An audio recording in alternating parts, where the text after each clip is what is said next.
Simcast, o seu podcast de emergência com medicina baseada em evidência e dicas práticas para aprimorar o seu atendimento no pronto-socorro. Bom dia, pessoal. Aqui é o Vinícius, do Sim. Hoje a gente tem um convidado especial, que é o Dante Raglione. E o Dante é formado tanto da graduação em medicina aqui na USP, residência de clínica médica também na USP e de terapia intensiva aqui na USP. Ele atualmente é diarista do ICESP, que é o Instituto do Câncer do Estado de São Paulo, que todo mundo deve conhecer. Ele é responsável aqui pela UTI do Instituto. Ele também é médico do pronto-socorro do Hospital Universitário da USP, do Hospital Samaritano, e talvez vocês já conheçam ele porque ele é o fundador do Papo de Clínica, então ele vai ser nosso convidado hoje. Dante? E aí, pessoal, tudo bom? Boa tarde aí para todo mundo, tá? Como o Vinícius já apresentou, meu nome é Dante. Vou conversar um pouquinho hoje com vocês sobre pneumonia comunitária. Em relação à pneumonia, a gente não vai falar muito de diagnóstico, a gente vai falar principalmente hoje de tratamento, né? A gente sabe que para decidir se o paciente vai tratar em casa ou vai tratar internado, a gente tem alguns scores diagnósticos, né? Por exemplo, o PSI, o CURB. O que a gente vai conversar mais aqui com o Dante vai ser como é que eu posso tratar esse paciente, dependendo do lugar onde ele vai estar, se vai estar em casa, se vai estar internado. Como é que a gente trata então, Dante? Bom, vamos lá. Como o Vinícius falou, hoje o foco não vai ser muito para onde a gente vai direcionar o paciente que se apresenta com pneumonia no pronto-socorro. O paciente ele pode ser tratado de maneira ambulatorial, de enfermaria ou em UTI. Né? Em geral, o paciente ambulatorial é aquele paciente que tem um PSI ou um PORT de 3 ou menos, sem nenhum outro motivo que leve à internação, por dessaturação com necessidade de oxigenoterapia. Enfermaria é o paciente que tem um PORT 4 e que não necessita de UTI, não tem nenhuma disfunção orgânica, enquanto o paciente que de UTI, o paciente vai estar numa pneumonia com disfunção orgânica associada grave. Então, principalmente insuficiência respiratória, rebaixamento de nível de consciência e choque, né? Até a pandemia do Covid-19, a gente falava basicamente de pneumonia bacteriana, né? Hoje em dia, e principalmente nas outras epidemias como do H1N1, que a gente tinha bastante confusão entre pneumonias virais e bacterianas, porque nem sempre a imagem ajuda a definir, uma das coisas que tem sido bastante difícil também a gente definir é sobre o tratamento de quando tratar a infecção bacteriana nos pacientes com Covid-19. Isso a gente vai comentar um pouquinho também no final da aula, tá? Bom, acho que vocês já devem estar carecas de saber que o tratamento de pneumonia no paciente ambulatorial ele é feito com macrolídeo, né? Então, em geral, com azitromicina por 3 dias ou com claritromicina por 5 dias. Por que a gente faz a azitromicina com tempo de tratamento menor? Porque a azitromicina tem uma meia-vida mais longa. Então, se você faz a dose de 500 mg nos 3 primeiros dias, você está cobrindo por 5 dias. A gente tem bastante estudo já que mostra que o paciente com pneumonia não grave, ele pode ser tratado por 5 dias com uma grande segurança, sem alteração em recidiva de doença ou em mortalidade, tá? Com relação às pneumonias, então, o paciente que é internado, seja em UTI, seja em regime de enfermaria, o paciente ele deve receber um esquema de antimicrobiano duplo com beta-lactame, que em geral a gente escolhe ceftriaxona, mas também depende do país, algumas vezes eles usam outras opções, já vi até tratar a pneumonia com penicilina, tá? Dependendo do bicho que for, geralmente se o pneumococo é sensível a uma opção, associada a macrolídeo, ou então uma quinolona respiratória, que pode ser, em geral, o que é mais comum no SUS, é a levofloxacino, tá? Entre você escolher essas duas opções, existe uma grande discussão, né? Por um lado, a ceftriaxona e claritromicina, você vai pegar bastante coisa, você com a claritromicina, teoricamente, vai ter os efeitos imunomoduladores do macrolídeo, que a gente vai comentar um pouquinho sobre isso daqui a pouco. E, por outro lado, com a quinolona respiratória, você tem ação também sobre germes, alguns germes mais resistentes, como, por exemplo, pseudomonas, né? Que você vai ver mais comumente em pacientes com DPOC, que já usaram muito antibiótico, com internações prolongadas ou que já tenham tido um isolamento de pseudomonas no escala e que a ceftriaxona nem a claritromicina pegam. Então, acaba sendo uma opção interessante, tá? Não tem certo e errado, quaisquer das duas opções são possíveis, a gente só tem que agora comentar sobre alguns cenários específicos em que a discussão acaba entrando aí de uma forma um pouquinho mais detalhada e que só você seguir o protocolo cefaclor e levo para todo mundo não faz muito sentido. E em relação ao tratamento na UTI, o que muda? Bom, o que muda na UTI é que, em geral, o paciente com pneumonia bacteriana ele vai receber preferencialmente cobertura com beta-lactâmico e macrolídeo, não porque a gente acha que a pneumonia que o paciente tem na UTI é uma pneumonia por germe atípico. Tá? As pneumonias, em geral, na UTI, elas são a grande maioria por pneumococo, tá? E a segunda etiologia, creio ou não, talvez agora seja a primeira, né, Vinícius, com que a gente tem visto, é viral, né?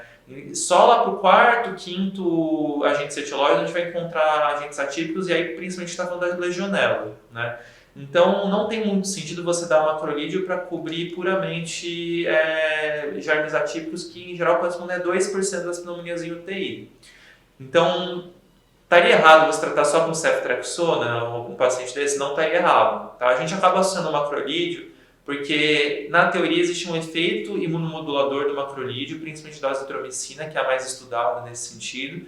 Tem alguns estudos retrospectivos, que obviamente têm seus viés, principalmente viés de seleção dos pacientes que foram levados para análise desse estudo, mostrando que o paciente que recebe a associação de macrolídeo com ceftriaxona, ele tem uma redução de mortalidade.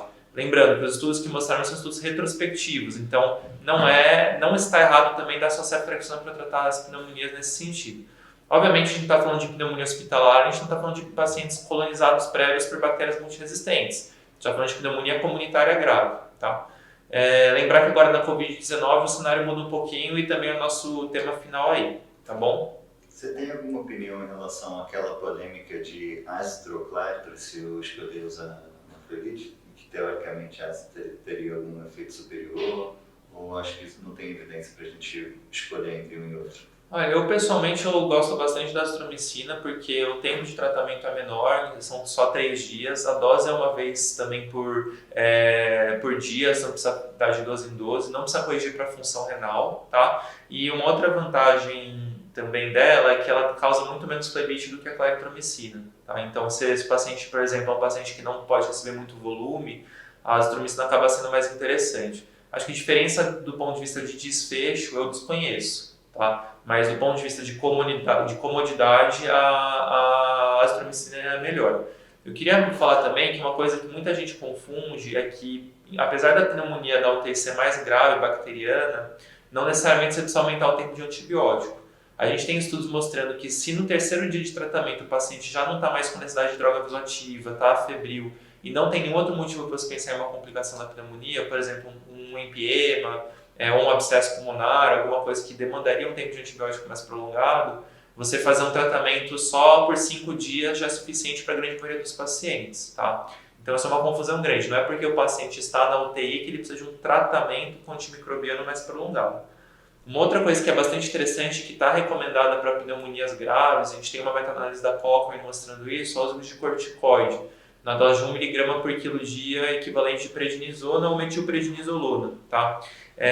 Os estudos, se você olhar a meta-análise da Cochrane, você olha que, com relação à mortalidade, o diamante, ele de fato, o diamante da meta-análise, né, que é a soma de todos os estudos e que faz a análise ponderada do odds ratio, ele é favorável ao corticoide. Mas se você olhar cada estudo individualmente, a maioria dos estudos cruza a unidade. Então, individualmente, você pegar isso não teve benefício. Por outro lado, quando você olha em desfecho de tempo de UTI, tempo de ventilação mecânica, o corticoide ele foi bastante benéfico, com um odds ratio significativo, favorecendo o uso de corticoide, e com os estudos individualmente também mostrando esse benefício. Então, é bem capaz que o corticoide, de fato, não tenha um benefício em mortalidade, mas é bem capaz que ele tenha um benefício, sim, em tempo de UTI, em tempo de ventilação mecânica, e provavelmente, como a gente já viu em outros estudos, em tempo de necessidade de droga vasoativa. E de você pensar que um paciente com pneumonia bacteriana possa sair um dia antes ou 2 dias antes da UTI, isso faz toda a diferença por toda a questão logística e para o próprio paciente também, que fica menos sujeito aí, a ficar tempo desnecessário na UTI. Então, quando o paciente... Quais são os critérios então, para usar corticoide em pneumonia? Pneumonia grave. Tá? Nas pneumonias mais leves, o desfecho principalmente de mortalidade não foi visto benefício, e no desfecho de tempo de internação foi uma coisa muito discreta às custas de hiperglicemia. Então, em geral, não se recomenda dar. Apesar disso, tem gente que ainda discute realmente o papel benéfico do corticoide nas pneumonias, né?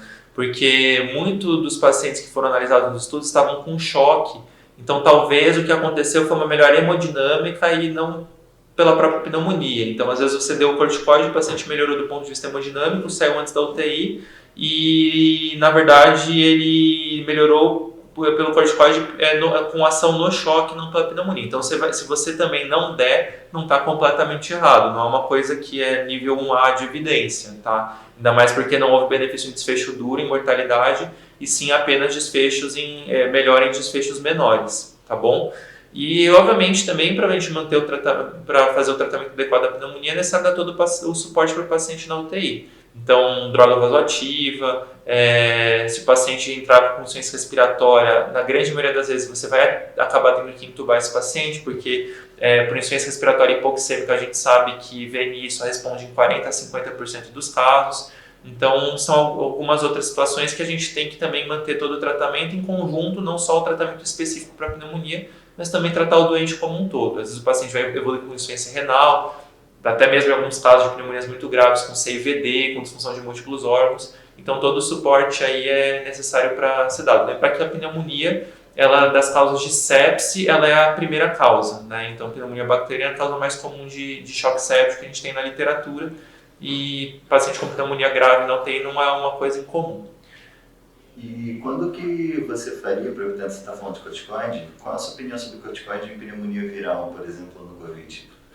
Bom, sobre o corticoide, então, em pneumonia viral, a gente tem um estudo espanhol que mostrou que para a influenza, a pneumonia tratada com corticoide teve pior da replicação viral e houve uma tendência a piora de mortalidade nos pacientes que receberam o corticoide, tá? Numa situação de Covid-19, em que a gente tem uma tomografia típica de Covid-19, vidro fosco bilateral, sem presença de consolidações ou quaisquer outros sinais de infecção bacteriana, né, é favorável você não dar antibiótico para esse paciente, mesmo que ele esteja grave, com insuficiência respiratória, às vezes com choque. Lembra que o vírus também pode causar choque séptico e causar disfunção de múltiplos órgãos, seja pelo efeito da própria replicação viral, da viremia, seja por efeito da reação inflamatória desproporcional que acontece numa infecção viral dessas, né? O corticoide, o que eu faço? Num paciente que chega para você nos primeiros dias com um quadro mais grave de Covid-19, eu não costumo dar, mesmo que ele evolua mal, que vá para intubação com necessidade de ventilação mecânica, tá? Por conta desse risco teórico de piora de ventilação. Se o paciente evolui com choque com altas doses de droga vasoativa, em geral NOR acima de 0,3 ou 0,5 microgramas por minuto, você vai acabar dando corticoide por choque refratário, tá? O corticoide ele tem um papel, parece, ainda está sendo estudado, não é uma coisa muito definida, tem um papel naquele paciente que está patinando. Então, aquele paciente que você intubou, já no terceiro dia de intubação, não consegue desmamar não consegue desmamar FiO2 no ventilador, ou aquele paciente já está internado na enfermaria também há 2 semanas, continua hipoxêmico e fazendo febre, bastante inflamado. Nesses pacientes que patinam, que não melhoram, não estou falando logo de cara, que a gente tem mais medo realmente da replicação viral, mas sim depois de uma fase mais inflamatória, talvez faça sentido dar corticoide, talvez valha a pena nesse contexto. A gente tem um estudo brasileiro, que é o CODEX, que até o Hospital das Clínicas está participando também justamente para estudar isso, né, a dexametasona na Covid. E a gente tem alguns pacientes também que entram justamente nesse quadro que você falou, de ficar meio arrastado, a hipoxemia, e eventualmente a gente retomografa e acha um padrão de BUP e também acaba dando desse contexto corticoide. Isso é importante também, né? Então, o corticoide, pelo menos na SARA, né, ele não tem papel para prevenir SARA, tá? Isso é importante que vocês saibam. Eu vou dar corticoide para prevenir que o paciente faça uma SARA. Não funciona, tá? Já tem estudo mostrando isso. Na SARA mais tardia, que você só vê fibrose pulmonar, também parece não ter efeito. Parece ter efeito no paciente na fase precoce, tá? Mas aí vem um porém. No estudo recente que saiu de SARA, o DEXA-ARDS, a maioria dos pacientes tinha pneumonia bacteriana e estava chocada. Então existe também um fator de confusão de talvez o corticoide ele está sendo benéfico para o choque séptico ou pela pneumonia bacteriana, como a gente já falou pela meta-análise da Cochrane, e não pela SARA. O que realmente parece que tem um papel mais interessante naquele paciente que está caminhando para uma fase mais fibrosada, para uma fase mais crônica, que é justamente isso que o Vinícius falou da COP, né, da pneumonia em organização. Nesses pacientes, a gente também costuma dar corticoide em uma dose de 1 mg quilo dia e em alguns casos a gente nota uma melhora tanto da parte respiratória como da parte inflamatória como um todo.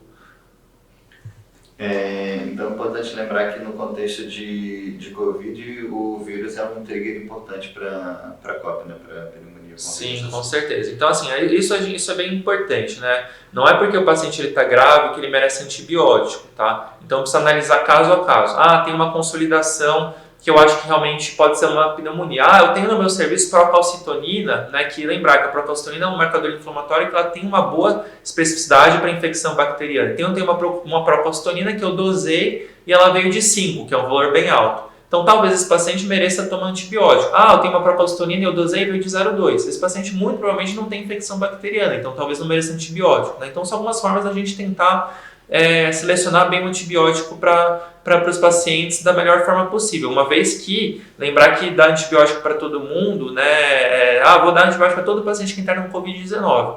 Você vai, de fato, a gente vê em necrópsia que 1/4 dos pacientes tem pneumonia bacteriana mesmo, né, o quanto isso contribui para a mortalidade é uma coisa ainda a ser analisada, mas por outro lado você está submetendo esses pacientes à resistência bacteriana e à colonização por bactérias multiresistentes. Então você imagina, você foi lá, deu uma ceftriaxona, o paciente melhorou, foi lá, deu um tazocin, e aí você vai ver na próxima infecção que o cara for ter, por exemplo, tem uma infecção de corrente sanguínea por um catéter, por exemplo, né? Vai lá, você vai ver uma KPC ou uma ISBL, uma bactéria com padrão de resistência ruim. Então é sempre uma coisa que a gente tem que pesar, risco-benefício, de ir lá e ser extremamente liberal com antibiótico, tá?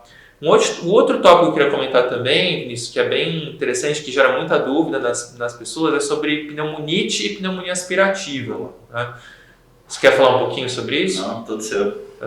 Então, isso também é bem interessante. Então, vou dar um exemplo para vocês. Chega um paciente jovem para vocês na sala de emergência do pronto-socorro, 30 anos, ele estava numa rave, usou um monte de droga, chegou para você convulsionando depois do monte de droga que ele usou.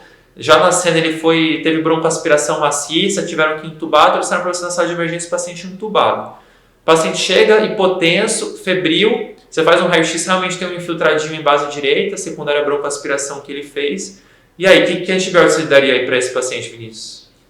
Eu acho que eu vou esperar para que lado que ele vai, né? Isso, então isso é bastante importante, né? Isso é muito comum, infelizmente, a gente vê pela vida por aí. Esse paciente já ganha logo de cara ceftriaxona e clindamicina, né? Suspeitando de uma pneumonia aspirativa. Mas na verdade o que esse paciente tem é uma pneumonite aspirativa, né? Ele tem poucas horas de história, ele teve uma broncoaspiração maciça de vômito, precisou ser entubado, né? E aí você vai falar, mas como assim ele está chocado, ele está fazendo febre, está com imagem no pulmão? Olha, tudo pode ser pela pneumonite mesmo, né? Então o paciente, quando ele broncoaspira, ele tem uma grande quantidade de suco gástrico, de substâncias ácidas que vão parar no pulmão, em geral na base direita, né? E isso causa uma inflamação monstruosa local com liberação de citocinas. O paciente, nesse contexto, ele faz uma vasodilatação patológica, fica hipotenso mesmo, pode até necessitar de droga vasoativa. E localmente há um efeito shunt, que você tem uma grande perfusão local por inflamação e numa área que não é ventilada, porque está cheio de vômito, cheio de líquido lá, né? Então, tudo pode ser explicado só pela inflamação local e não deu tempo ainda de fazer uma infecção. Então por que eu não dou ceftriaxona e clínica para todo mundo para prevenir uma pneumonia? Porque só 1/3 desses pacientes eles vão acabar evoluindo com pneumonia. E se você der ceftriaxona e clindamicina para esse paciente agora, você corre um risco importante desse paciente depois ter uma infecção por germes mais resistentes. Então a gente não recomenda dar, a gente recomenda dar o suporte que o paciente precisa. Esse paciente com certeza vai para a UTI, vai sair de parâmetros ventilatórios altos, às vezes até ele vai fazer uma SARA por conta da inflamação pulmonar, tá? Talvez precise de droga vasoativa por um tempo, mas não necessariamente ele precisa de antibiótico no tempo zero. Pode ser que dali a 2, 3 dias, quando ele já esteja melhorando, ele volte a ter uma piora, infiltrado no raio-x piore, ele comece a fazer febre? Sim, aí nesse caso a gente vai estar falando de uma pneumonia aspirativa e não de uma pneumonite aspirativa. São entidades diferentes, são conceitos diferentes. E aí só nesse segundo caso esse paciente mereceria tratamento antibiótico. Mas lembrar que 2/3 desses pacientes eles não vão necessitar de terapia antimicrobiana e vão ter resolução espontânea do quadro só com suporte. Na sua opinião, existe anaeróbio ou é tudo alienígena no pulmão? Existem algumas situações especiais, tá? Então, se for pensar essa história de, por exemplo, ceftriaxona e clindamicina, né? Você daria a justificativa para dar clindamicina para cobrir anaeróbios, né? Porque, veja bem, se você está falando de bicho de boca, a ceftriaxona ela pega, né? Se você está falando de pneumococo, a ceftriaxona também pega. Mesmo os anaeróbios, alguns anaeróbios de boca, a ceftriaxona pega também, né? A clindamicina você usaria para dar para anaeróbios, até mesmo algumas vezes por Staphylococcus aureus, que em paciente politraumatizado acaba sendo uma etiologia mais comum de pneumonia aspirativa, tá? Mas em pacientes com pneumonia aspirativa pura, aquele vovô demenciado, ou realmente esse exemplo que eu dei do jovem que broncoaspirou na rave, esses casos em geral a gente não vê infecção por anaeróbio no pulmão, mesmo porque também é bem contrassenso que é o órgão que tem mais oxigênio no corpo, né? Então a gente não vê esse tipo de infecção. Inclusive também tem uma revisão do ano passado, se não me engano, do New England sobre pneumonia aspirativa, em que ele bate o martelo nisso. Quais serão as terapias possíveis para você cobrir então etiologia de pneumonia aspirativa? Só ceftriaxona já é suficiente. E uma outra opção que pouca gente usa, mas que é bem interessante, que é uma forma de também poupar antibióticos aí que poderiam selecionar, por exemplo, ISBL, como o caso da ceftriaxona, é o clavulin, que ele tem ação também contra anaeróbio de boca, tem ação contra pneumococo, né? E tem ação também contra hemófilo, que são produtores de beta-lactamase. Então, o clavulin, como ele tem um inibidor de beta-lactamase, ele acaba sendo interessante nesse contexto, porque ele evita que o paciente tenha infecções, por exemplo, que trata infecções por hemófilo e por outras bactérias que sejam produtoras de beta-lactamase, tá? A clindamicina faz a cobertura realmente estrita para anaeróbio, faz sentido você usar quando o paciente ele tem dentição muito podre, tá? Ou que realmente você esteja falando de um abscesso pulmonar, ou que o paciente no futuro acabe evoluindo para um empiema pulmonar, em algumas situações bem específicas, tá? Não é, a grande maioria dos empiemas é por bactérias aeróbicas, tá? Com relação à pneumonia aspirativa no paciente com trauma, aí vale a pena cobrir Staphylococcus aureus, tá? E também na pneumonia necrotizante, que você vê aquela formação já de microabscessos, destruição realmente do parênquima pulmonar, que você vê na tomografia, que pode acontecer também em algumas pneumonias comunitárias mais complicadas, aí vale a pena cobrir Staphylococcus aureus da comunidade. E aí uma opção é você usar clindamicina, mas você também pode usar oxacilina e associado com a ceftriaxona, tá? São duas opções possíveis. Bom, a gente falou de bastante coisa, né? A gente falou de tratamento no ambulatório, tratamento na enfermaria, na UTI. Depois eu vou ter que te convidar de novo para falar especificamente de pneumonia no hospital. Falamos agora de pneumonia aspirativa, quando que vale a pena dar corticoide. Eu queria tentar fechar um pouquinho, quando que você acha que vale a pena dar antibiótico no paciente que a gente tem um COVID confirmado? Tá.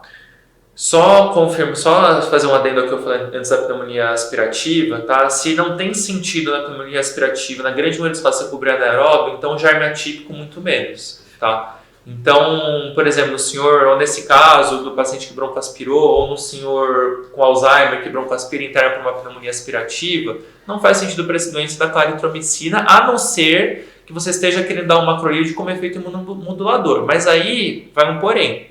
No paciente, você dá macrolide no paciente como efeito imunomodulador, isso foi estudado para pneumonias da comunidade como um todo, não foi estudado especificamente em pneumonia aspirativa. Então, se é para fazer isso, o nível de evidência é bem baixo. Tá? Então, em geral, o que eu faço quando a pneumonia claramente aspirativa, eu cubro apenas germes típicos, ou com ceftriaxona, ou com clavulin. Tá? Agora, o que você perguntou da Covid-19, quando eu acho que vale a pena dar antibiótico? Então, o paciente com consolidação na tomografia, em que você vê que claramente é de etiologia bacteriana, com uma superinfecção associada à Covid-19, tá? A infecção pelo vírus. Quando o paciente está com um choque muito grave, então você vê aquele paciente que você já internou na UTI, ele foi entubado, quando ele foi entubado ele estava com uma droga vasoativa em dose baixa, dose moderada, e aí no segundo, terceiro dia esse paciente começa a piorar. Tá? Pulmão, por exemplo, a pneumonia precoce da ventilação mecânica é uma coisa a se pensar? É uma coisa a se pensar. Mas lembrar também que, infelizmente, no Brasil, índices de infecção de corrente sanguínea associada a catéter não são baixos, né? Então, esses pacientes também, se eles têm dispositivos invasivos, é uma coisa a se pensar também, tá? Então, não pensa só em pneumonia quando você está tratando um paciente com Covid-19. E uma outra situação que você pode usar também, que também parece mostrar no paciente com infecção viral pura que o exame ele acaba sendo realmente negativo, é a procalcitonina. Então, Então, se você tem uma procalcitonina menor do que 0,2, até mesmo menor do que meio, isso fala muito contra se eu ter uma infecção bacteriana superajuntada, tá?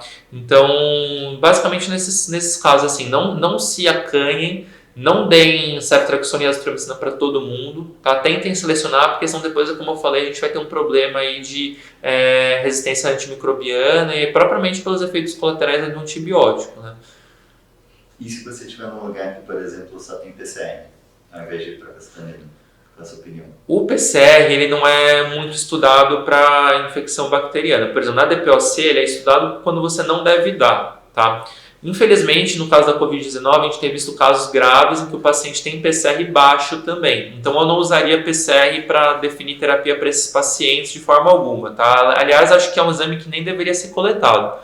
Com relação na grande maioria das situações, eu gosto de PCR como um exame quando ele é validado no paciente com DPOC exacerbada, para você não dar antibiótico, não você ficar dosando, vendo que está subindo, vou começar a escalonar antibiótico. Então, o paciente não melhorou no terceiro dia, a PCR subiu, então vai virar taso. Não melhorou no quinto dia, a PCR subiu, Merivanco. Não é bem por aí, tá? Então, tomem cuidado, eu não gosto desse exame, eu acho que é um exame que não deveria ser pedido de forma indiscriminada para os pacientes, que deveria ser pedido de forma bem selecionada.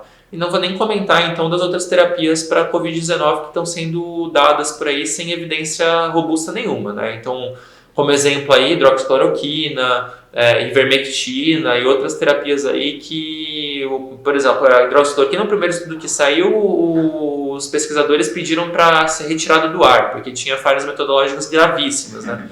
Então, tomem cuidado com isso para não achar que o paciente, que você vai fazer uma cura milagrosa do paciente. Eu, como trabalho em UTI, infelizmente, você, querendo ou não, vai perder paciente mais cedo ou mais tarde, tá? Então, a gente sabe que a infecção pelo coronavírus nos pacientes críticos, ela tem uma mortalidade de 40% a 50% pelo menos, tá? Então, não adianta a gente querer atirar para todo lado, porque infelizmente alguns pacientes vão falecer mesmo. E a gente não pode também expor o paciente a terapias que não são seguras. A própria cloroquina já está provado não, né? Mas tem uma associação bem grande com arritmias ventriculares graves. No próprio estudo do Lancet, que saiu com 96 mil pacientes, foi mostrada essa associação. Então, lembrar que a primeira coisa, quando a gente fala de drogas novas, a primeira coisa é segurança. E o nosso lema é primeiro não causar dano. Então, tomar muito cuidado com isso. Isso vale para tudo. Vale para antibiótico, vale para terapias novas, vale na medicina como um todo e principalmente em UTI. Então, reforçando, gente, não é para sair usando PCR para escalar antibiótico para cima. Esses pacientes podem ter tanto uma pneumonia com PCR normal, como eles podem ter um PCR super estourado só pela pneumonia viral pelo coronavírus. E também não é para usar febre como único indicador para começar antibiótico ou para escalar antibiótico, porque eles podem fazer febre super alta só pela infecção pelo coronavírus também, né? Dessas coisas todas que a gente conversou, teria alguma coisa que você queria reforçar ou deixar uma mensagem final para o pessoal? Bom, vamos resumir então rapidinho aqui, tá? Então, pneumonia bacteriana grave, ceftriaxona, a grande maioria das vezes, você pode usar levo, você pode usar outros antimicrobianos se o paciente tiver evidência de infecção com bactéria multiresistente. Macrolídeo na pneumonia comunitária é uma coisa que em geral você dá para você ter um efeito imunomodulador, tá? Exceto na pneumonia aspirativa, que a gente já comentou bastante, que a gente vai preferir só dar realmente o antibiótico para cobrir bactéria típica, tá? Lembrar também que o corticoide ele pode ter seu papel na pneumonia bacteriana grave. No caso da pneumonia aspirativa, saber diferenciar o que é pneumonite e o que é pneumonia. E por fim, na Covid-19, usar os antibióticos com critério, não prescrever de forma indiscriminada para todos os pacientes, porque esses pacientes realmente eles são bastante inflamados, eles fazem febre e tudo pode ser só pela infecção viral mesmo. Gente, Dante, muito obrigado mesmo pela participação hoje, né? A gente vai postar depois desse podcast, tanto no Papo de Clínica quanto no Sim. Muito obrigado mesmo, foi uma honra poder conversar com você hoje, cara. Obrigadão. Tá, a gente que agradece, eu queria fazer um agradecimento também a toda a equipe aí do Papo de Clínico, todos os editores que estão com a gente, o meu parceiro o fundador, o Rafael Franco, que é da Onco aqui fazendo residência de oncologia aqui no HC, tá? E queria convidar vocês também, a gente vai ter um lançamento agora na segunda-feira, dia 1º de junho, A gente vai lançar um curso de antimicrobianos, acho que é um tema que é bastante recorrente, muita gente tem dúvida em quando prescrever, em como prescrever, e o curso está bem completo, inclusive a gente vai ter uma aula gratuita aí só sobre Covid-19, então fica o convite aí, vai ser um valor bem acessível para todo mundo. Quem não segue a gente ainda no Instagram no @papo de clínica, e a gente também tem um grupo no Telegram com mais de 9.000 pessoas com discussões mais aprofundadas aí sobre diversos temas da medicina e também diversos temas aí de medicina baseada em evidências, que também é o t.me/papo de clínico no grupo no Telegram, tá bom? Fica o convite para todo mundo, espero que vocês tenham gostado, quero agradecer também o pessoal aí dos Sim Cursos aí pela oportunidade de falar com vocês. Um abraço aí para todo mundo. Olha, eu já assisti as aulas do Dante de antibiótico e é imperdível mesmo, gente. Aproveita, hein? Um abraço. Obrigado, tchau, tchau.